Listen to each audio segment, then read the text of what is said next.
Good afternoon, everyone. Happy Friday. We made it through another week. We had real life football on TV yesterday.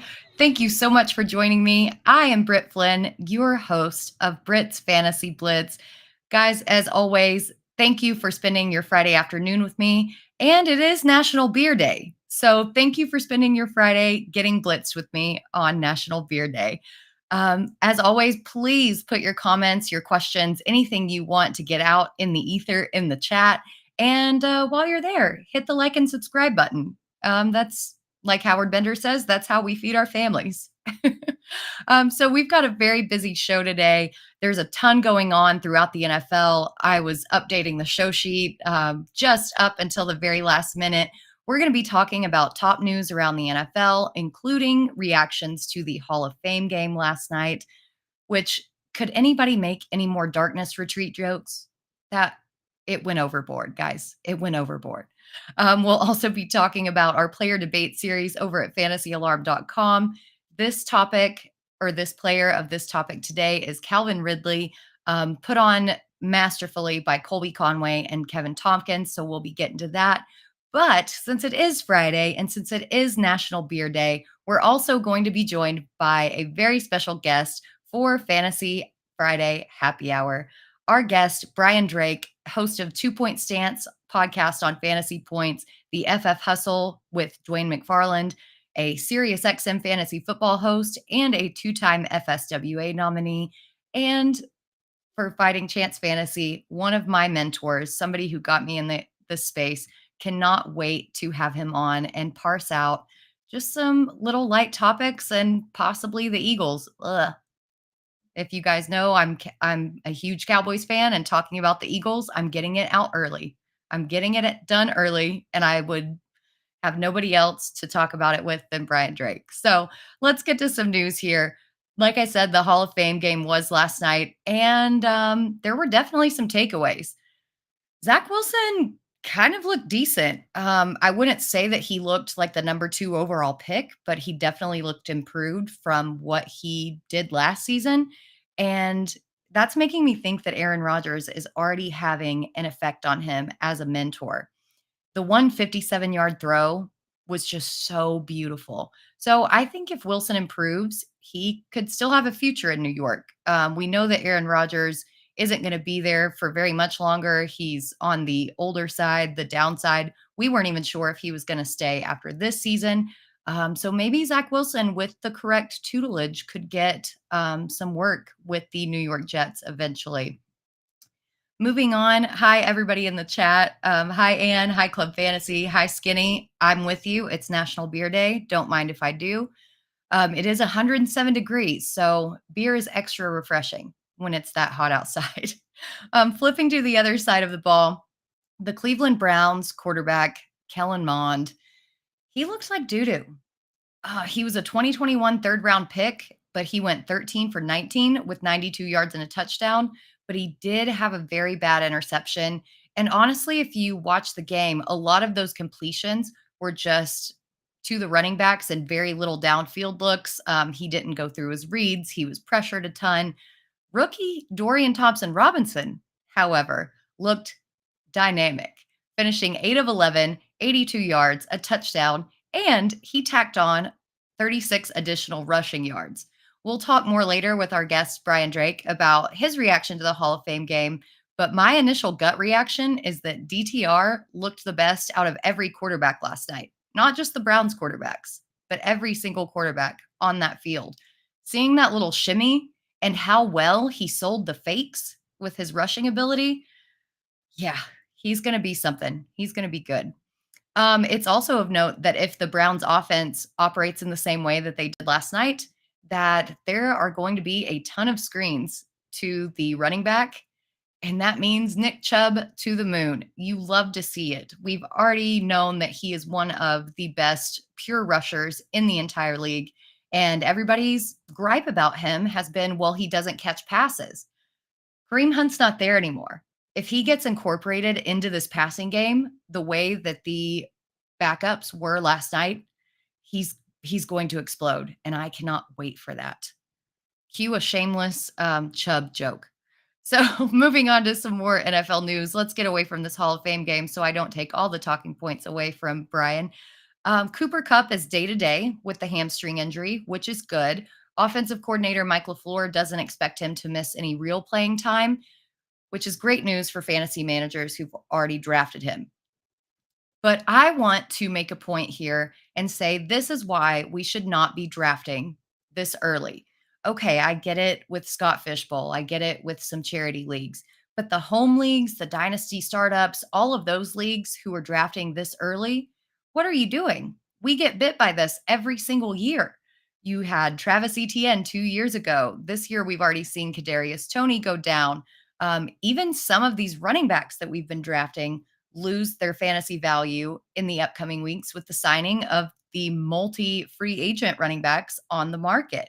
If Dalvin Cook signs with the Jets, how are y'all going to feel who drafted Brees Hall? I mean, yes, I understand that players can get hurt anytime, but you at least want to see them make it through camp first. And I'll end it on this. It's very interesting to note, and I did see this on Reddit, so take it with a grain of salt. But something like 60% of the players who get injured during camp finish below their ADP. So it's something to think about. All you guys who have some pull in your home leagues, let's get that draft as close to the start of the season as possible so we don't have to deal with that. There's also an update on the ongoing Jonathan Taylor saga, with some Colts executives apparently open to trading him. Taylor is also frustrated with the Colts medical management and their handling of, quote, past and present injuries. Taylor has been steadfast in his resolve to get traded.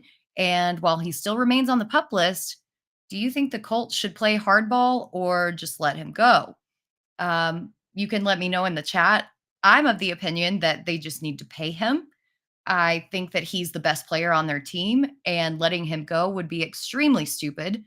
But it's also extremely stupid to make your best player this disgruntled when you have the opportunity to extend him, to give him a little bit of money, to make him happy, to make him feel safe in this space and with this offense. The whole thing is just very, very puzzling to me. So we'll have to wait and see how it plays out. New Falcons cornerback Jeff Okudah suffered a lower leg injury in practice this morning, and he was carted off. It has been confirmed that it is an ankle injury, although we don't know the extent of it. But Okudah, who was suspiciously inactive last year in Week 18 against the Panthers, was traded to the Falcons, but it was speculated that he was traded due to a medical issue. Now, if this injury is serious, Atlanta may be back in the same boat as they were with their secondary and their defense as a whole. And that's putting so much pressure on Desmond Ritter, who they expect to take the second year leap, Bijan Robinson to just explode as this top 10 rookie. I had very high hopes for them looking at their defense and what they brought in. And now I'm just not so sure. In other defensive news, the Bears have signed former Pro Bowler Yannick Ngakoue to a one-year deal worth $10.5 million. I think this is a great signing for them. The Bears ranked dead last in pressure grade last season, according to PFF. So adding some depth to their pass rush is a great move. Seattle's rookie running back Zach Charbonnet is back at practice just 2 days after Pete Carroll said he's out indefinitely. That's great news for the rookie. But is Carroll playing games with us as fantasy managers? We're told that Charbonnet is out indefinitely, which with Kenneth Walker, he's still on the sidelines. I mean, it apparently means he's fine. But Kenneth Walker is told that they are exercising caution with him and he's not been back to practice. It's just a very messy situation for fantasy football fans, especially as we gear up and get closer to our redraft leagues. We still have no idea how that depth chart is going to shake out, how the carries are going to be split, or how either running back looks in this system, especially with Kenneth Walker coming back from injury. Just quit playing games with us, Pete. Just quit it. Sticking with the Seahawks, it was also revealed that Geno Smith apparently texted Pete Carroll on draft night saying that we have to draft Jackson Smith and Jigba. He's also been kind of a polarizing player in redraft leagues, with some people relying on just his pure talent and athleticism to supplant Tyler Lockett, But on the other side, people believe that he'll have to take his time to learn the system and that he'll be the odd man out in two wide receiver sets. This news, in my opinion, might elevate the hype machine a little, but I still don't know if JSN will outright replace Lockett and bump him down the depth chart. I think that there's a give and take that we need to look at here. And I think that honestly, it's going to take some time to learn that system, to get a rapport with Geno Smith. Um, Lockett is still available at a huge discount at ADP. So even if JSN does eat into its target share, it's built into the draft cost. We still need to be taking Tyler Lockett over JSN in redraft leagues. And Kelly, I'm so glad that you're here. I have no idea what time zone I'm in, but you're staying for me. Girl, love you. So some minor news here. It looks like Darren Waller may have dislocated his finger during practice. A trainer popped it back in, but it did give us a scare for a player who has missed 13 games in the past 2 seasons. It's definitely something to watch and see if it becomes more serious, especially as the news came out that Waller was traded from the Raiders because they were concerned about his durability and his injury history. We did see a lot of Paris Campbell in training camp today, so take that for what it's worth. I know that the Giants are an elephant graveyard of slot receivers, but maybe they just decided to pull Waller out as a precaution. Just keep your eye on that. I know he's going decently high as far as tight ends go, and it would really be a blow if he were to miss some time. So, some minor news wrapping up here. And Michael, I do agree with you. Lockett is the most underrated player in fantasy football every year. I think I just got him in the 8th round of a super flex.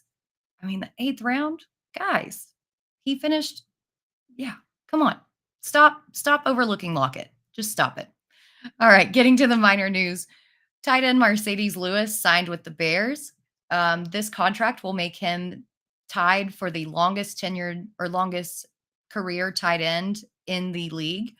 Not sure if he has any impact on the fantasy community, but he's definitely, he's going to be out there as a blocker. He's a big boy, and the Bears need all the help they can get.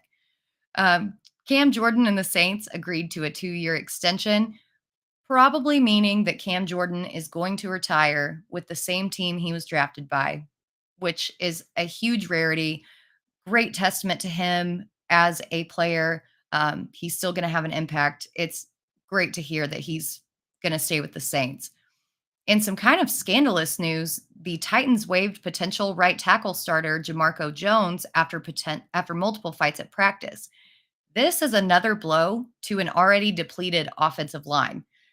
Then after they waived him, you had Mike Vrabel coming out today saying that Chigakonkwo needed to work on his pass blocking. I know that Andrew Cooper covered this in the show previously before me, Coop's Fantasy Fiasco.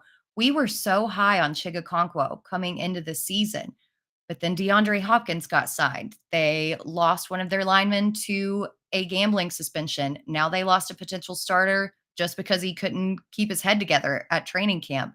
I think that Chig is going to have to block purely based out of necessity. So that is something to watch for sure. Titans, Treylon Burks, let's go. Just manifesting it into existence. Javonte Williams, Denver Broncos running back, is expected to play in the preseason. We normally don't put a lot of stock into preseason games, but for a running back coming off such a severe knee injury, it is very encouraging news, and it will give us an idea of how he's progressing in rehab. I think the Dogs are excited about Javonte as well. In irrelevant news, and how will this affect Marlon Mack? Well, Marlon Mack signed with the Arizona Cardinals today. I think it's just a depth piece signing, but it should give you some clues about how Arizona feels about their running back room outside of James Conner. Matt Ryan was also present at Falcons practice today. One day after they waived backup Felipe Franks, another Arkansas alum, leading to speculation that he could be re-signed as a potential backup to Desmond Ridder. Do I think this will happen? No. I think Matt Ryan's done.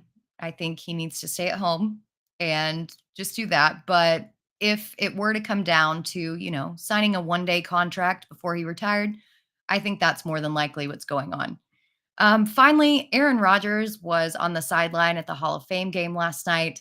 He was touting Garrett Wilson like crazy, saying that Garrett Wilson even reminded him of Devontae Adams. Rodgers has been historically averse to younger receivers, but it is very promising that he's already heaping this type of praise on the Jets wide receiver one.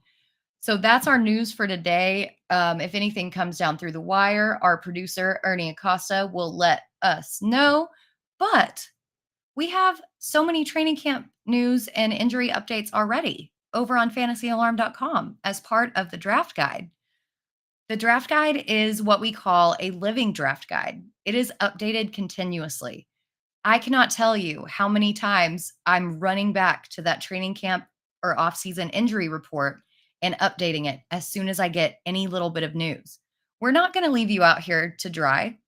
We're going to give you the most updated information so that when you do draft, hopefully late, and your commissioners take my advice and draft closer to the season, that you have the most up-to-date information as possible. To purchase the draft guide, go to fantasyalarm.com/draft. And, DraftKings and a couple other companies have released their week 1 slates. So if you want some DFS advice, go a little bit further. Sign up for our All Pro subscription. You can start out with a 7-day free trial, take it for a test run, see how you like it. And it's for all sports. It's for everything. You get all our tools, all our playbooks. You get access to our Discord. And when I say all sports, I mean all sports. Our MMA writer took down a GPP on Saturday. We've got everything. We've got WNBA, MMA, NASCAR, everything that you can think of. So if you're interested in trying that, sign up for the Fantasy Alarm All Pro subscription, get a 7-day free trial, take it for a test run. And, if you're just a seasonal player, sign up for the draft guide. It's really a win-win either way you go. But I want to bring my guest in here because this is somebody who I definitely have a lot of thanks to give that I haven't necessarily talked about. This guy's one of my first mentors, just an amazing creator in the fantasy space. Guys, we've got Brian Drake on here for Fantasy Happy Hour. Brian, how are you? Well, Britt, thank you so much for having me. This is amazing to see you with your own show here. I know how tough it is to sit here and just talk into the abyss, into a microphone by yourself. It's daunting. People think, oh, you just sit there and talk fantasy football all day. Try talking into a microphone, staring back at yourself in the monitor, while you're just reading things. It's difficult, like, wait, did I just read that? Does this sound right? Like, you're doing such a great job. I'm so proud of you. And all the guys who have gone on, guys figuratively, from Fighting Chance Fantasy, and I love the work you're doing with Kevin Tompkins. I see you guys, you're doing Pros versus Joe's draft. Are you going to be out at the expo in a week? I am going to be at the expo. Sellers won't make it, unfortunately. He's got to take care of the animals. Oh. So, which are coincidentally who I practice these speeches on because they don't talk back. So I can just practice talking to myself basically, and they make it work. But yeah, I'll be out there. I'm super excited. I'll be actually competing in the Queen's Classic this year, which is new. I saw that. Very cool. Yeah, super stoked about that after nearly taking down the King's Classic. Nearly. I finished in 3rd, and had I advanced the semifinal week, the actual final week, I took down everybody. I was point leader. So I was this close to taking down the entire King's Classic. This is how good a little site like Fighting Chance Fantasy, who we kind of all started at. If you guys out there don't know, I know, now you're on to big, amazing things, the Fantasy Alarm and whatnot, but at the King's Classic, I and Kevin, we represent Fighting Chance, which, kind of where we all got our start. Kevin won his auction division. I won the regular season and lost by 2 points in the finals of my snake division, which would have been the first time ever someone from one site took down both divisions. And you just nearly won your Jim Brown division just from a little site that no one ever heard of or talks about, Fighting Chance Fantasy. So I'm super proud of where we all came from and seeing where everybody is gone now these days. It's really incredible. I can't believe a week from now we're going to be cracking beers in Canton, Ohio, and joining the fellowship of fantasy football. It's going to be such an experience. I look forward to it. My wife, let me lay this on you, Britt. Last night, sitting here with the kids, I come back from my golf league. She's like, "What if the kids and I come with you to Canton?" What? What are you talking about? She's like, "Yeah, I think me and the kids might come. We'll find stuff to do while you're there for the weekend." I go Thursday, Friday, Saturday. My liver hates me after this Yeah. week. I'm like, I don't know if you're gonna find a lot to do there. You might want to stay home. She's like, "What do you do out there? Why is it something that we can't go to? We want to see the Hall of Fame." I'm like, as a woman, Britt, explain to me, how can I tell my wife, I love you, I love the kids, but this ain't your weekend at Great Wolf Lodge. I knew you brought up a great story about the McDonald's next to the DoubleTree. Just tell her how gross the McDonald's is. Oh my God, Um, I forgot about that place. I tried to block it from my memory. yeah, I think if you just tell her how gross the McDonald's is, that's gonna dissuade from any long-term stay. Because I remember you telling me about that McDonald's because I was starving. Mm-hmm. And the guys from Front Yard Fantasy who were coming up after me were going around doing these silly trivia questions. And they're like, your prize is a day old McDonald's cheeseburger. And that happened. And then literally 30 minutes later, I talked to you about how gross that McDonald's was. Oh, And I was like, nope, I can't. I was so hungover, and I had to get to the Kings Classic draft. So I was waiting to get a ride over with Kevin Tompkins and Drew Davenport, and I got to eat something. I'm dying here, and I'm the one guy in America who eats the McDonald's breakfast burrito. So, I waddle myself over there, and I get in line, and I just look around. I'm like, I think some of these people slept here. I'm sticking to the floor. You ever go to a club and you're kind of walking through the dance floor, and it's like you're sticking to Mhm. the dance floor? That's how this McDonald's was at 10 a.m. So it probably wasn't cleaned that day or any day that ends in Y. No, no. Former and present bartender here. Yes, I get that sticky floor mess. The party just keeps rolling, baby. They need a bar rescue at that McDonald's. That would be something. But yeah, I think that that's your out in getting the wife there. That's Um what I'm gonna go with, because the yeah, kids love just McDonald's. I spend half my salary on chicken McNuggets. So well, as you should. They are delicious. They are an American staple for a reason. But we're mhm. not here to talk about fast food.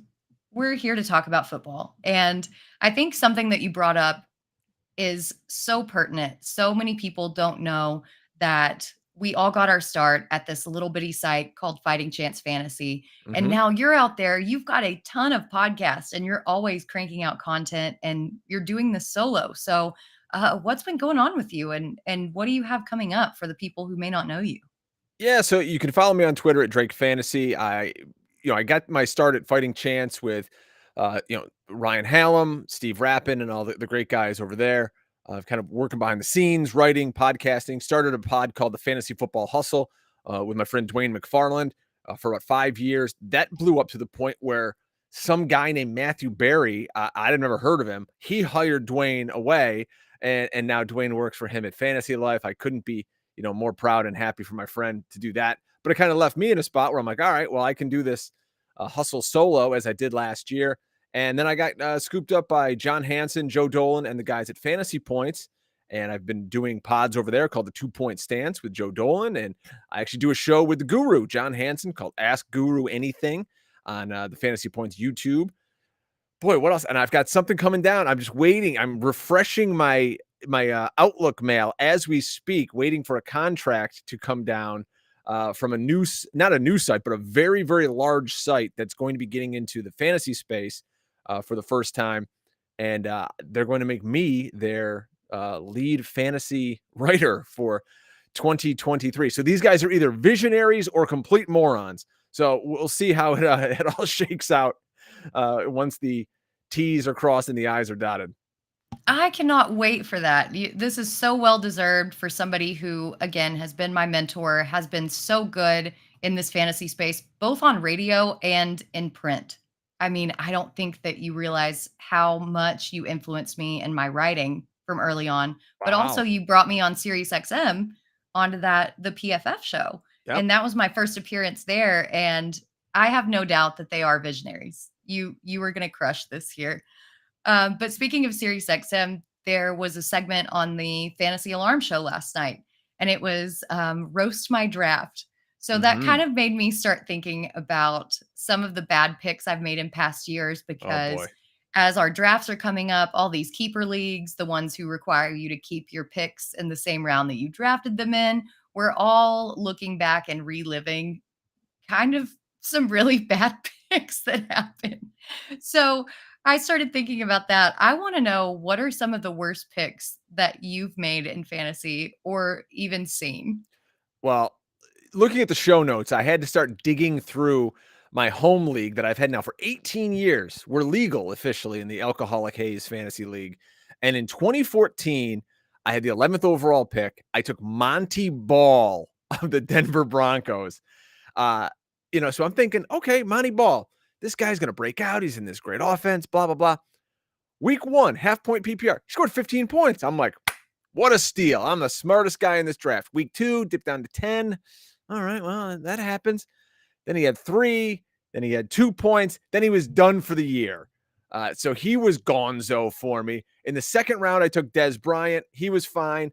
And then what was I thinking, Britt? In the third round, I took Julius Thomas, who a year prior helped me win a championship in that same league for the Denver Broncos. I don't know why I was so in on Denver at this point, by the way. It's Wrong not like I'm some Thomas. fan. Yeah. I took Julius Thomas, and just an awful pick. He finished as like tight end 9 that year. Rashad Jennings was my 4th round pick from the Giants. He didn't finish in the top 25. And Nick Foles was my 6th round pick at quarterback. I don't know if Nick Foles finished 2014 in the league. Anyone who saw this draft would say, never follow this person in fantasy football because he is a complete and utter idiot. But you know what? We all have days like that. We all have drafts like that. And it's why looking back on these things helps refine your process. So I always tell people every year, go back and look at your old draft boards. If you're a commissioner or someone who keeps, the board, take a picture of it on your phone, go look back, see what you do, and also see what your friends do. If you know there's guys in your league, gals, and they always take a quarterback in the first 3 rounds, now you kind of know that. So you can kind of look at the board and go, well, I know, they're going to take, I don't know, Josh Allen here in the second round. And it might mean this guy can snake around to me. Or maybe you find a trap that you're like, you know what? I always take a running back in the first round. It's like a default, you know, Pavlov's dog. I'm on the clock. I got to take a running back, but you don't. So that's just something I don't think enough people do, is kind of self-scout their fantasy drafting. That's absolutely right, because I did the same thing last night looking for my keepers in my big money home league. And I was looking at it and I was like, okay, started off 107, Justin Jefferson, that's okay. And then kept Okay, that's great. going. Right. I was super excited. I was like making fun of everybody at the end of the first round. I was like, y'all are so stupid for letting me get Jefferson. Yeah. But then it just went to hell. I got, I think, J.K. Dobbins in the third, Cortland Sutton in the fourth, because I was high on the Denver offense as well last season. And then you look at these guys where you have like Josh Jacobs going in the sixth, things like that, because we were all of that herd mentality that he was going to get, relegated. They weren't picking up his 5th year option. They were implementing a new offense with Josh McDaniels there. They were going to rotate a lot of things. So, yeah, I think that looking back on that is super important. And it's just, honestly, it kind of embarrassed me. I did not like looking back at that. Oh, Michael, I was a huge Monty Ball fan. Falling apart is the process. We've all been there. Oh, Yes, we have. Monty Um, Ball. Who's going to do it to us this year? Who's this year's Monty Ball? That should be, you know what? I'm going to tweet that out in a minute. yeah, no, I think that that's a very good question. And I think that I have an answer for you, but I'm going to wait until Ooh. we get to the Philadelphia preview. Oh, Dun, dun, boy. dun. So do you believe in fantasy football punishments? Because I've seen some crazy stuff out there. I'm all for the home league as the self-titled hero of the home league. I love when people are into it. Anything that brings you and your friends together is awesome. I don't like when people have to get a tattoo or you have to do something that's really degrading. Like, I'm not for that. Like, I want it to be fun. Like you see these guys like, yeah, you got to sit in a Waffle House for 24 hours or, do a lemonade stand in your front yard, or, like fun stuff like that. I'm with. I don't like when it becomes mean or things like that. Or, one thing I saw, and I would not do this, by the way, I saw where they made the person, whoever lost, it was during like the election season when we were having the presidential election. They had to, if you lost, you had to put the bumper sticker of the person that you didn't vote for on your car for the year. Like, I wouldn't do that. I'd be like, no, I kick me out of the league at this point. Like, you can't go that far with it, but boy, that's a punishment. No, I think in Arkansas that one would actually work for me. Oh I would yeah, yeah. I You'd would be get some honks and some beep beeps, like, whatever, but, no, what made me think about this question is that I saw one on TikTok, and I think that it was the number 10 worst, so it wasn't even the worst out of all of them. You had to be on a live stream. Thank you, Michael Chasko, also for bringing this to our attention. Real-time news here, guys. Alvin Kamara is suspended for 3 games. So, kind of middle, what we were thinking. I know on a better morning, we were thinking possibly 6 games. Corey Parsons said 2, so a little bit in the middle. 3 games, I don't think is so bad. I'm gonna just kind of throw this to you, Brian. What do you think about the 3-game suspension?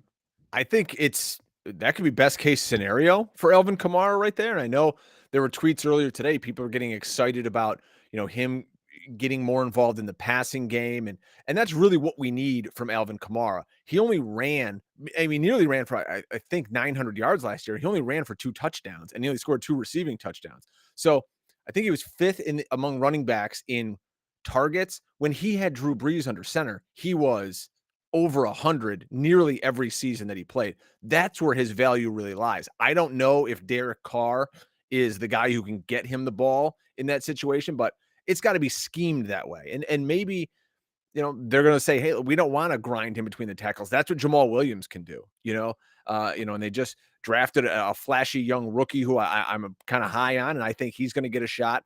But if we're drafting Alvin Kamara for our fantasy teams, you're not drafting to be your RB1. You're probably not, with a 2-game suspension, going to draft him as your RB2. But as a flex in maybe a full PPR league, down the stretch, if they utilize him the right way and say, we just want to make him a space player a la DeAndre Swift, what he's going to be in Philadelphia, now I think, we can see the best of an aging Kamara, and it'll help our fantasy teams more than him just, running into the back of his right guard. 100%. That's where his downfall was last season because that's not the type of back that he is. He and Austin Eckler have never had a 1,000-yard rushing season, yet they've still been so relevant in fantasy football because of their pass catching ability. And I think that with Jamal Williams there, he's going to fall back in that role. And I think, ADP, I've drafted him over the past couple weeks. I think I've gotten him in like the 10th round both times. Wow. A 10th round running back with a 3-game suspension? Yes, please sign me up for that. I will take that and just run down the home stretch feeling really good about myself. Yeah. So I want to move on. I want to ask you real quick, what did anything stick out to you from the Hall of Fame game last night? I know that we were all super hyped that real live football was on TV. Is there anything that you wish that you saw that you didn't, or are you just ready for the regular season to start?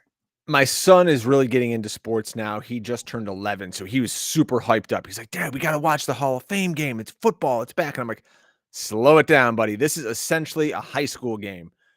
So the one thing, I'll give you 2 things we can take from that game.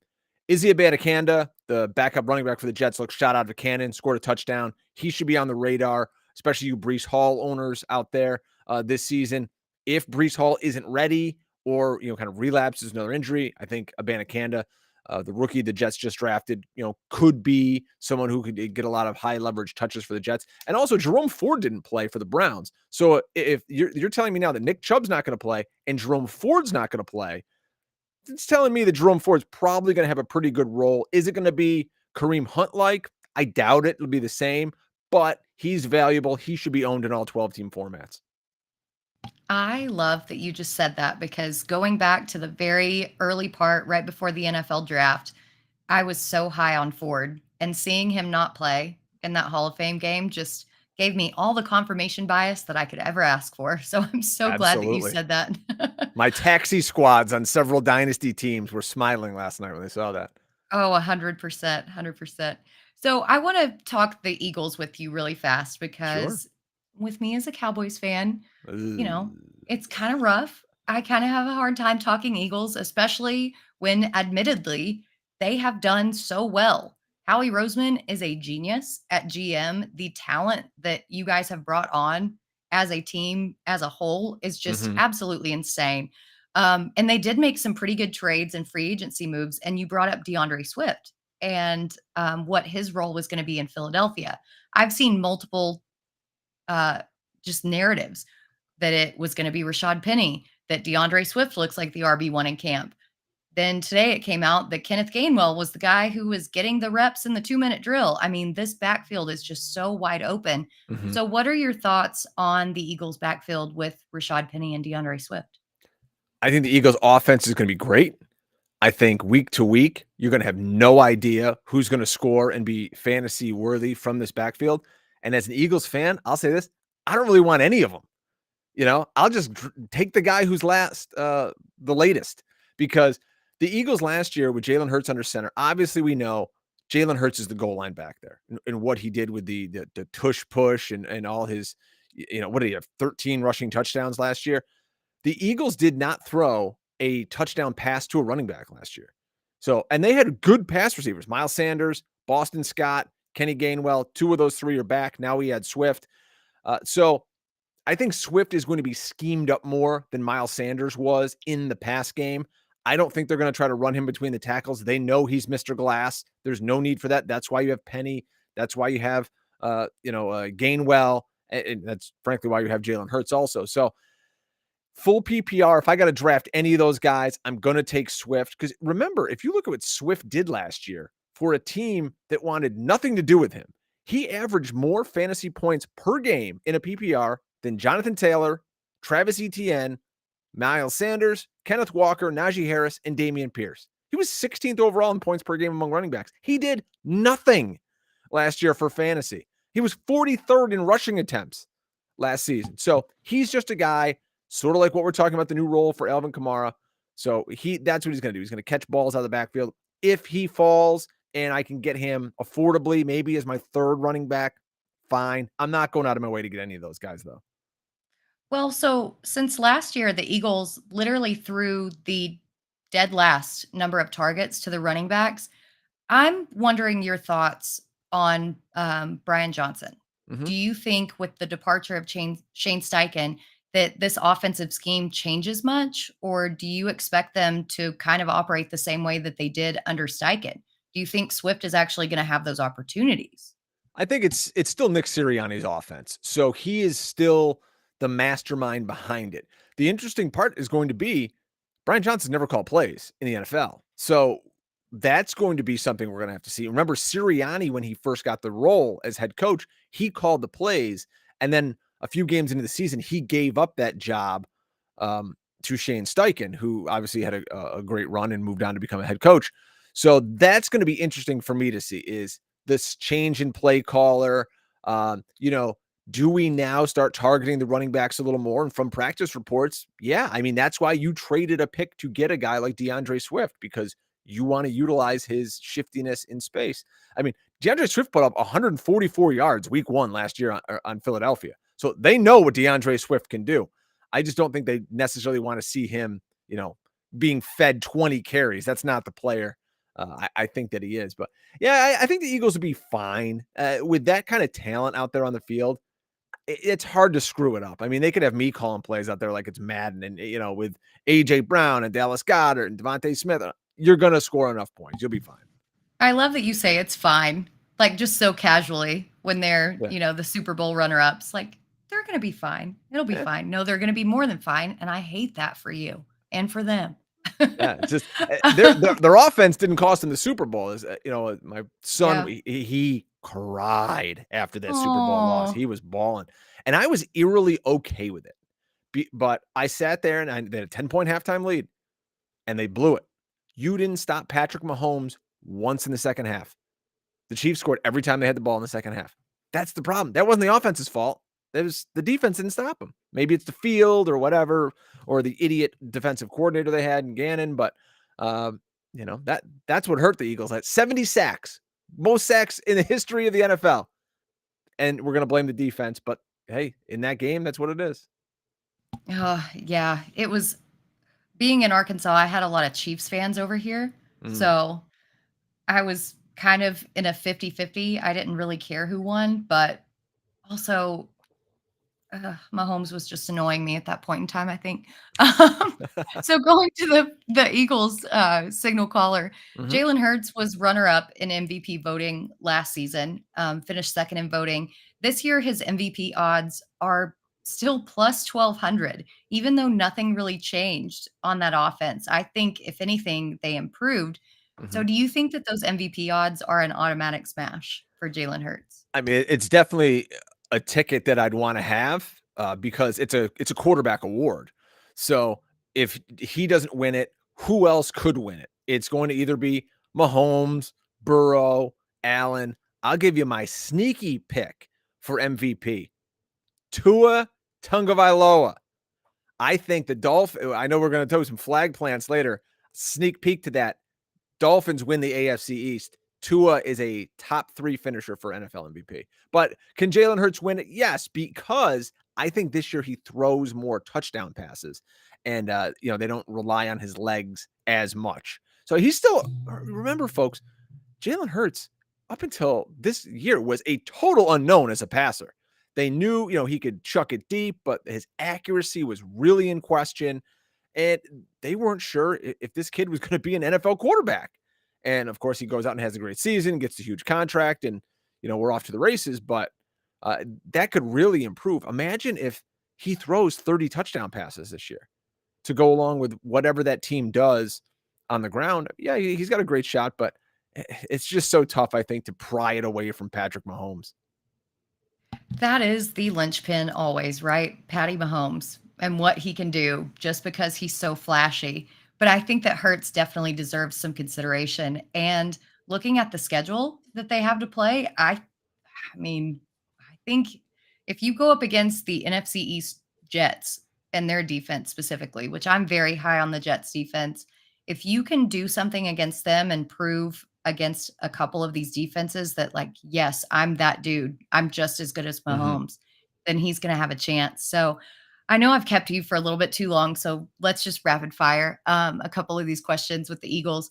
Would you rather have A.J. Brown at wide receiver 7 at an aggregate ADP of 13.94 or Devonta Smith at wide receiver 13 at an ADP of 26.91? I would rather have A.J. Brown because with a healthy Dallas Goedert, I don't think Devonta Smith shines as much. Remember that Dallas Goedert through week 10 was tight end 4 in PPR. He was 3rd in average points per game. And he's a really good player. 8 of the first 9 weeks, he was a top 15 tight end last year before injury. So I think that that's going to take away a little bit from Devonta Smith. So give me the touchdown machine that is A.J. Brown. Yeah, I think I'm with you. I was originally leaning Smith, and then I looked at his game stats, and I was like, oh my God, his floor is so low. Like, his ceiling's super high, but unless you're in best ball, that's going to be infuriating playing him from week to week. And then speaking on Dallas Goedert, he was a little polarizing for fantasy managers in a tight end wasteland. How do you see his season shaking out?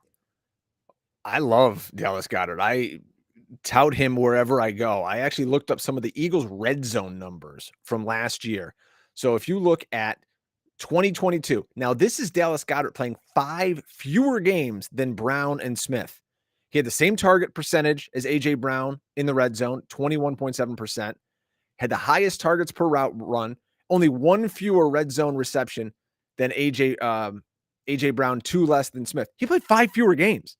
So he is a guy who is also one of the first reads for the Eagles in the red zone. Only Devonta Smith had 1 more first target read than Dallas Goedert. So I'm a fan of his. I think if he can stay healthy, which he never has, he's, he's Darren Waller light at this point. So he's going to be fine. I'll definitely take a shot on him. And there's so many of these young tight ends that you can grab later. The Sam Laportas, Trey McBrides. You can grab Greg Dulcich. You can get these guys late and just kind of see what happens, let them percolate on your bench. It's better to have that stud breakout tight end on your bench than on the waiver wire. Then all of a sudden they had that 1 week where Sam Laporta in week 6 goes, 7 for 110 and 2 touchdowns. And then everyone's blowing their fab on him. Just have him already stashed on the bench, knowing that he's going to be a key feature in that Lions offense. I agree with that as well. I love Laporta. I don't buy into the rookie tight ends always suck narrative that's floating out there on Twitter. I think that you need to take the totality of their circumstances in when you're drafting these guys. These guys have a clear path to catching passes, and that's what you want in fantasy for your tight end. So let's just rapid fire these 2023 season predictions. I don't want to take too much of your time, although I'm sitting in my basement drinking a Red Bull. I'm fine. I'm just so happy that you came on with me. Like, this is awesome.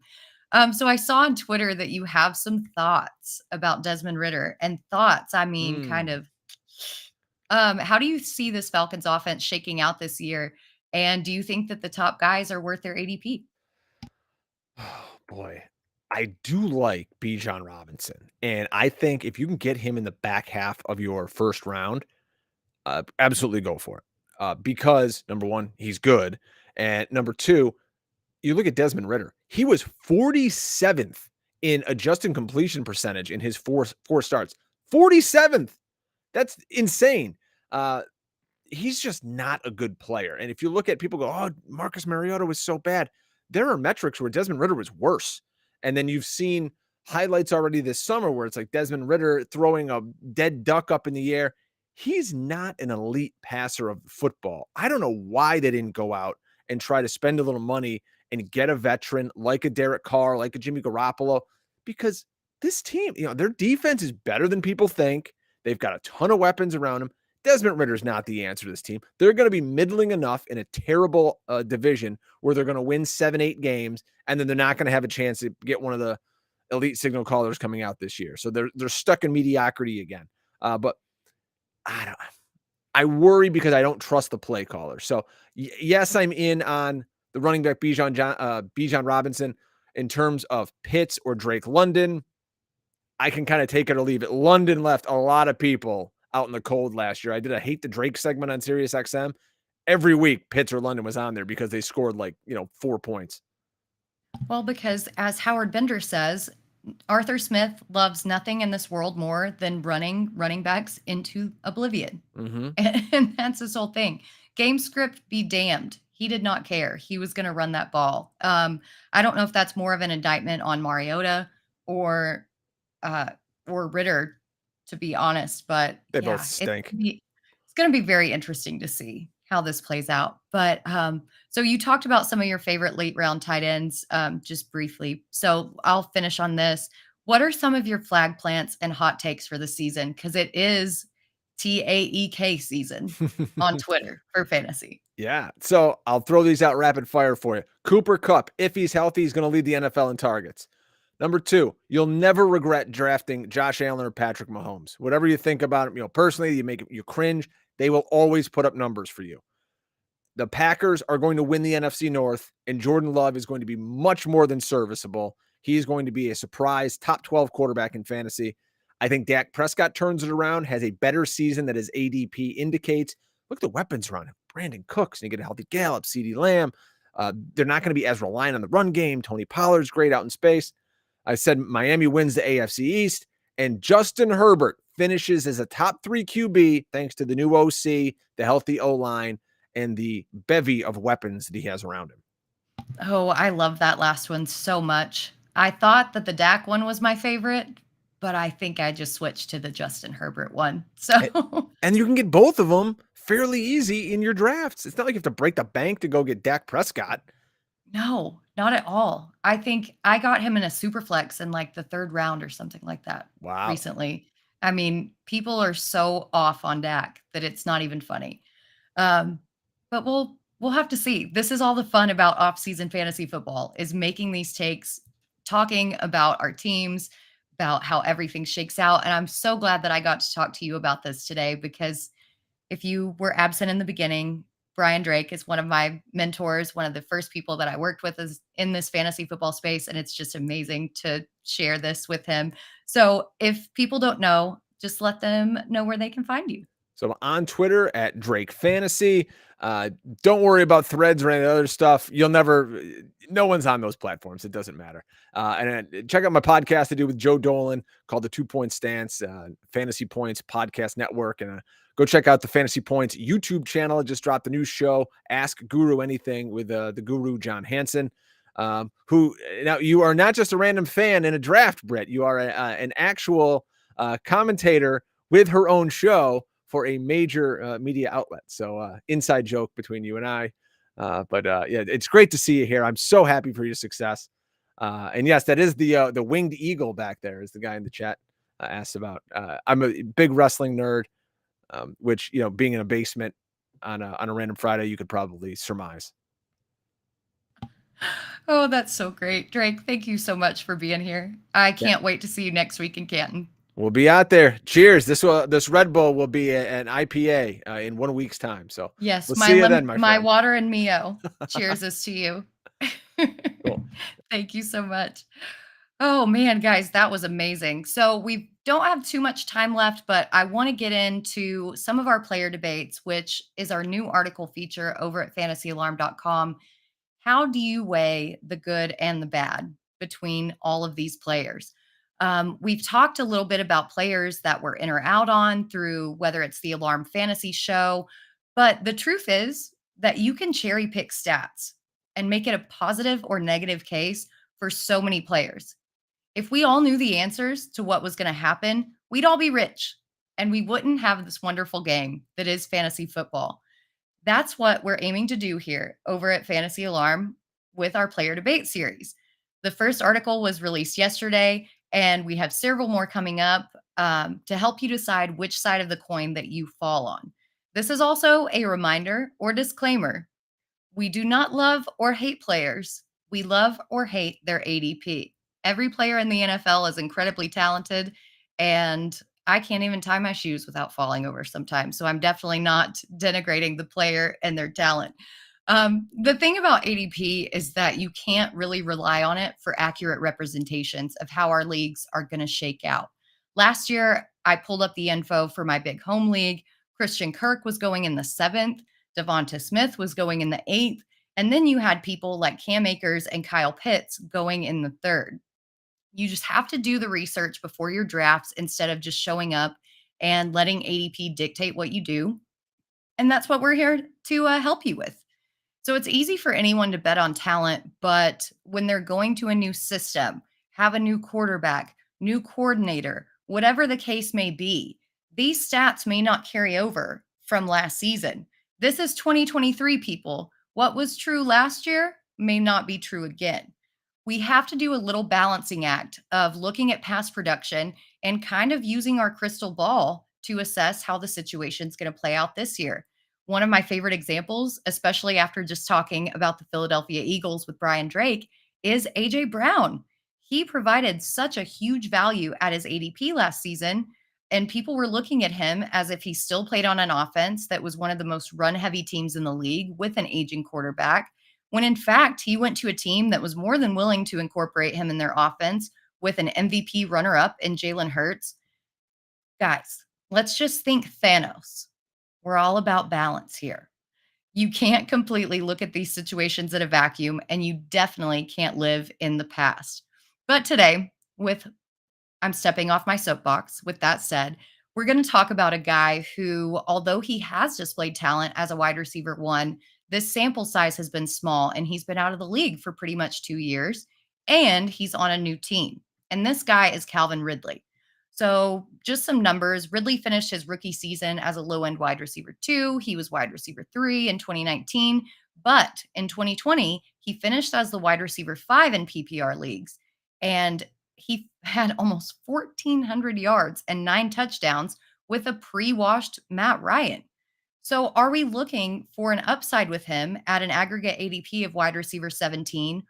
Or is that too much risk to take? And our player debate series does an excellent job of laying out both sides. And this one in particular, written by Colby Conway and Kevin Tompkins, highlights the pros and cons of drafting Ridley here. So let's just get into it real quick. Colby tackles the pro side and he hits on Ridley's athleticism, route running ability, and career history. So in 2020, Ridley was seventh in yards per route run, seventh in targets, first in air yards, and fourth in fantasy points per game. I don't know about you, but that's somebody that I want. Now, with Trevor Lawrence and Doug Peterson ranked ninth in deep ball attempts last season, with Zay Jones and Marvin Jones, I think that Ridley has a great opportunity for those deep threats. But Kevin Tompkins comes in to spoil the party and says, not so fast.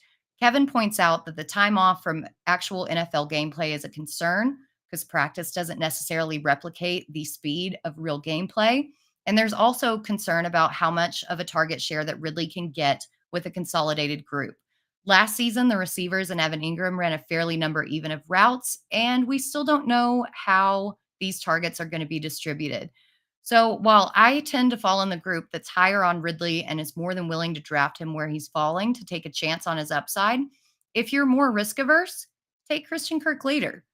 What we're trying to teach you is that it's all about balancing the risk with reward and the stats and situations with your particular style of drafting and draft strategy.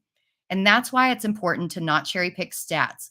Anyone can make somebody look good or bad, but that's only part of the picture. What we're doing here, and we've told you time and time again, is that we don't want to spoon feed you stats. We want to make you better football players at fantasyalarm.com. And with this knowledge to help you, that is exactly what we are going to do. So go forth, little butterflies, and take this knowledge that I've bestowed on you and draft the championship fantasy team of your dreams. Keep an eye out for more of our player debate series as we address some more polarizing players and give you both sides of the story to, again, help you win a fantasy football championship. So that's our show, guys. It's already been an hour. What happened? This was so fast. So some final thoughts. Go follow Brian Drake. He's amazing. Make sure that you sign up for the Fantasy Alarm Draft Guide. Or if you're into DFS, that little all pro package also includes the draft guide and you get a 7-day free trial. Go to fantasyalarm.com/draft for the draft guide or click on that dominate button in the upper right-hand corner and sign up for our all pro. Coming up next on the Better Sports Network, from 3 to 4, we've got the Fantasy Football Game Show from Front Yard Fantasy. From 4 to 5, we've got Better Sports Betting with Dan Servadidio and Howard Bender. And from 5 to 6, we've got the MLB DFS live stream with James Grande and John Impemba. We will see you later.